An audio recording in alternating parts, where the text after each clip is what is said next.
बिस्मिल्लाहिर्रहमानिर्रहीम अस्सलाम वालेकुम dear students, welcome to my YouTube channel.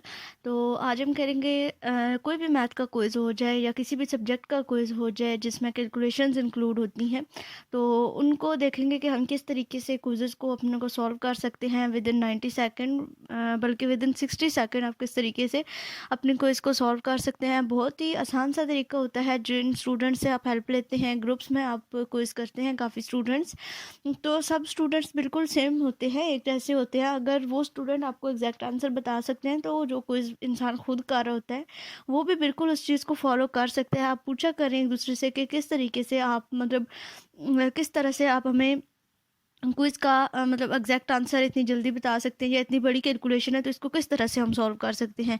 तो शेयर करने से बहुत सारी चीज़ें इंसान जो है वो लेता है। तो आज मैं यही कुछ तरीका आपके साथ शेयर करूँगी। आई होप सो कि मेरा लेक्चर आप सबके लिए हेल्पफुल रहेगा। तो स्टार्ट करते हैं। जैसे कि कल ही हमारा MT601 का क्विज़ की लास्ट डेट थी, तो काफ़ी स्टूडेंट्स ने बोला कि आप जो है वो हमें बताएं कि किस तरह से हम कैलकुलेशंस वाले क्विज़ेस को सॉल्व करें।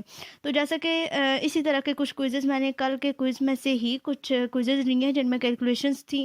तो बेसिक जो होता है कि जो आपके लेक्चर्स होते हैं जिनमें से क्विज़ आना होता है, एक दफ़ा उनको आप रीड नहीं तो उनको एक दफ़ा सुन ज़रूर लिया करें।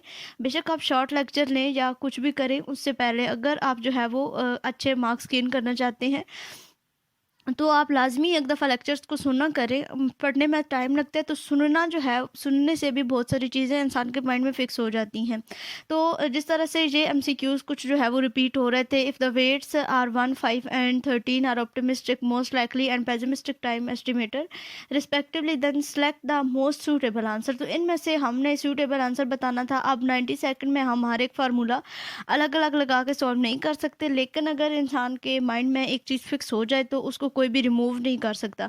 तो इस चीज़ को जो है वो करने के लिए आप एक दफ़ा, अगर आपने लेक्चर सुनने भी होंगे, तो कुछ जो है वो हमारे इन फर्स्ट 9 लेक्चर में कुछ फार्मूलाज थे जिनको हमने अपने माइंड में रखना था। तो जैसे कि ये फार्मूला हमारे पास टी ई यानी कि एक्सपेक्टेड टाइम के लिए हमारे पास ये फार्मूला है T0+4 TM+TP/6। अब इसको बजाय कि हम लिख के सॉल्व करें, आप फ़ौरन से अपने हाथ में कैलकुलेटर लाजमी रखा करें जब भी आप मैथ का क्विज़ कर रहे हो।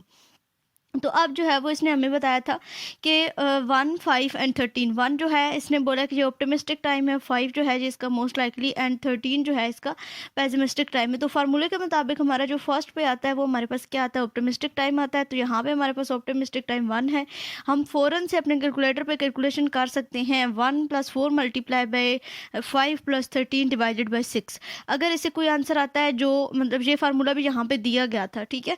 तो इस फार्मूले में वैल्यूज पुट करने के बाद अगर कोई आंसर आता है तो वेल एंड गुड, अगर नहीं आता तो आप नीचे देखें ST और VT, ठीक है। जे अगर जे MCQs नहीं हो सकता, ठीक है, आपने इसको सॉल्व किया, ये भी नहीं हो सकता और ये भी इसका आंसर नहीं, तो इट्स मीन कि ये दोनों नहीं हो सकते। तो अब इन दोनों में से आपको कोई एक चूज़ करना है, तो आपको स्टैंडर्ड डेविएशन का और वेरिएंस का फार्मूला भी आना चाहिए, ठीक है। इसके साथ यहाँ पे आपको स्टैंडर्ड डेविएशन का और वेरिएंस का फार्मूला दिया गया है। कोई ज़्यादा मुश्किल बात नहीं है। स्टैंडर्ड डेविएशन का पेसिमिस्टिक टाइम में से ऑप्टिमिस्टिक टाइम को माइनस करना, डिवाइडेड बाय 6 कर देना। तो फ़ौरन से आप ये भी कर सकते हैं, जो आपका पेसिमिस्टिक टाइम है 13 माइनस आप 1 करें, डिवाइडेड बाय आप 6 करें। अगर आता है तो वेल, नहीं आता तो ओके। 13 - 1 12, 12 डिवाइडेड बाय 6, आपके पास 2 आंसर आ गए। तो ये इस MCQs का करेक्ट ऑप्शन हो गया, ठीक है। तो ये आपका इस तरीके से, अगर आप जो है वो एक एक चीज़ को फार्मूलाज होते हैं उनको आप माइंड में फ़िक्स कर लिया करें। अगर जो है वो लिखने का टाइम नहीं होता तो आप फ़ौरन से एक चीज़ अपने हाथ में कैलकुलेटर रखा करें कैलकुलेशंस के लिए। तो जब आपको फार्मूला आता होगा तो आप फ़ौरन से अपने माइंड में फार्मूला को रखते हुए आप अपने MCQs को जो है वो सॉल्व कर सकते हैं। इसी तरह से कुछ और MCQs थे। अगर आगे आ जाए तो यहाँ पे है कि for the development project, if it's standard normal variable is 138 and expected and the schedule durations of the project are 100 and 110 days respectively, then the variance in the project length is. अब इसकी variance जो है वो क्या होगी, तो इसका जो करेक्ट ऑप्शन था ये -7.246 था। तो ये किस तरीके से आया है, इसका भी आपके पास फार्मूला है। आपको माइनस करना होता है 100 - 110 डिवाइडेड बाई दिस 1.36। जब इसको आप माइनस करते हैं, ये फार्मूला भी मैं ट्राई करती हूँ कि आपको ये दिखा दूँ, यहाँ पे गिवन था इसका फार्मूला भी यही फार्मूला है, आई थिंक सो। हाँ, ये यही है, T minus T E divided by G summation. ये जो सेगमा यानी कि स्टैंडर्ड डिवीजन का जो दिया गया था, यानी कि जो दिया गया ना, स्टैंडर्ड नॉर्मल वेरिएबल जो है वो 1.38 दिया गया है। और देन अब हमने इसको जो है वो बताना है, तो 100 माइनस 110 डिवाइडेड बाई 1.38 करें तो आपके पास ये आंसर आ जाता है। ठीक है, और उसके बाद आगे आ जाए तो यहाँ पे फिर वही चीज़ थी, 147 optimistic, most likely and pessimistic time था। तो इन तीनों को आपने इसी फार्मूला में पुट करना है। पुट करने के बाद आपके पास ये इसका करेक्ट ऑप्शन आ जाएगा। तो बेसिक मेरा मकसद यही था कि आप लोगों को ये चीज़ बताऊँ कि इन MCQs को सॉल्व करने के लिए आपको जो आपके हैंडआउट्स में फार्मूलाज दिए हुए होते हैं, ठीक है, उनको आप एक दफ़ा लाजमी देखा करें। ठीक है, देखने से भी काफ़ी सारी चीज़ें हम गेन कर सकते हैं। और उसके अलावा एक और MCQs था, वो अभी मुझे मिला नहीं है उसका स्क्रीनशॉट। वो कुछ इस तरह का था कि उसमें वैल्यूज़ दी गई थी दो, अब मुझे वैल्यूज़ याद नहीं है। और उसका जो मतलब इस तरह उसको सॉल्व करने से डायरेक्ट उसका आंसर नहीं था आ रहा, तो उसको फिर हम स्टेटिस्टिकल टेबल में देखते हैं, और टेबल में देखने के बाद उसका फिर हमारे पास करेक्ट ऑप्शन आता है। तो उसका ऑप्शन भी ठीक लगवाया गया था। जिन्होंने हमारे ग्रुप्स में किए हैं, जिनका लिंक आज के वीडियो की डिस्क्रिप्शन में दे दूँगी, उसका आंसर ठीक लगवाया गया था। वो MCQs मुझे मिला नहीं है, तो ये टेबल जो है वो ऑनलाइन भी मिल जाता है, और अगर पेपर में हमारे इस तरह के क्वेश्चन आ जाए तो आपको बाकायदा जो है वो दे दिया जाता है स्टैटिस्टिकल टेबल साथ में, अगर आप उनसे मांगे तो। ठीक है, तो यही बेसिक चीज़ थी कि इस तरह से आप अपने MCQs को सॉल्व कर सकते हैं।